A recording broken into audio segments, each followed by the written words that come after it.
Welcome to The Explainer. Today, we're digging into a really fascinating puzzle from the world of high-growth companies. How is it possible for a business to have revenue that's just shooting for the moon, while at the same time its stock price is completely falling apart? Let's get into it. Okay, so first things first, let's just lay out the puzzle pieces. What does this rocket ship company actually look like on paper? Just take a look at these numbers. On paper, this company is an absolute rocket ship. You're seeing revenue blast off from $142 million to over $600 million in just 4 years. That's a compound annual growth rate of 62%. Seriously, these are the kinds of numbers that investors dream about. So, that brings us to the big mystery, right? With that kind of sales growth, you would absolutely expect the company's stock to be skyrocketing too. Yeah, but that is not what happened at all. As you can see right here, the stock price just plummeted. It lost nearly 2/3 of its value. And this is the paradox we're here to solve. A booming business, but a totally collapsing stock. What is going on? Well, to figure this out, we've got to pop the hood and see how this thing actually works. How does this company make its money? Let's break down their business model. All right, a quick look here shows us what they sell and where they sell it. They're in the luxury goods business. Think high-end clothes and accessories, and they are all over the world. Europe, the Americas, Asia-Pacific, the whole shebang. And here's the real key to their model. This company isn't like a normal store that buys stuff and then sells it. Nope, it's a marketplace. Think of it like a digital toll booth that connects fancy boutiques with wealthy shoppers. And for making that connection, it takes a cut of every single sale. And that cut has a name. It's called the take rate. So for every $100 of merchandise sold on their platform, they get to keep about $32.50 as revenue. This number, it's absolutely central to understanding this business. Now, this company wasn't just growing in a bubble. It was riding a massive wave, a huge market trend that had investors incredibly excited. Let's zoom out and see the big picture. This chart really shows the huge tailwind that was pushing them forward. The global market for luxury goods is enormous, and you can see it was shifting online and fast.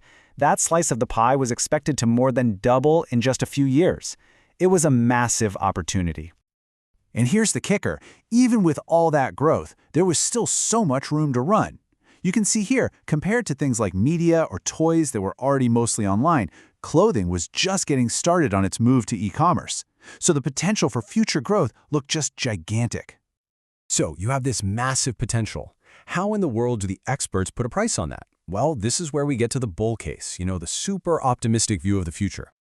What's really smart is that analysts didn't just bet on one single outcome. They modeled 4 completely different futures.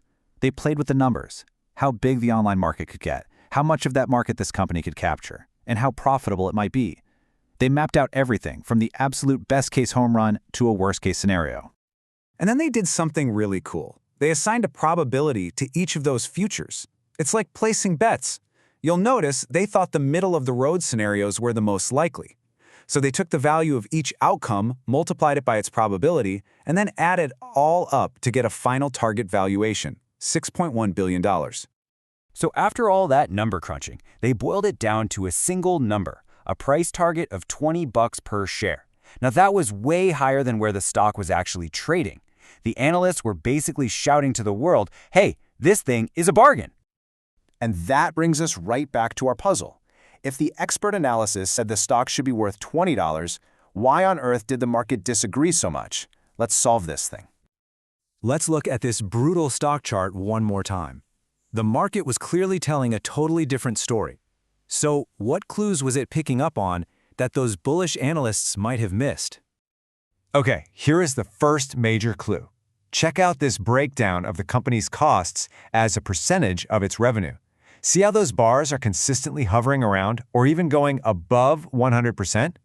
Think about what that means. It means the company was spending every single dollar it made, and sometimes more, just to get that growth. See, the market was looking at the insane cost of this growth. It saw all the money being poured into advertising to get new customers, all the cash spent on tech to keep the platform running, and it realized all that amazing revenue wasn't turning into profit. In fact, real, actual profit seemed really far away. And the final clue, it's all about the nature of high-growth investing itself. This chart here shows the performance of hundreds of companies. What do you see? It's a game of extremes. You've got these huge tails on both ends. What this shows is that for every one company that becomes a monster success, those are the huge winners way over on the right, there are many, many more that just fizzle out or fail completely. So while analysts might focus on the amazing potential for a company to hit it big, the market has to account for the very real and frankly much higher probability of failure.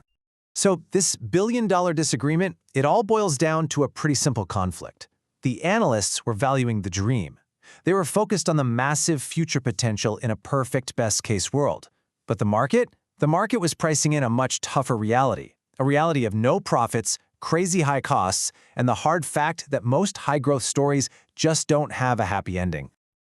So here's the takeaway. The next time you see a company with those amazing, flashy growth numbers, but a stock price that's going nowhere, ask yourself this: what's the story the market is telling that the headlines aren't? It's a great reminder that sometimes the most important question isn't how fast a company is growing, but what that growth is truly costing.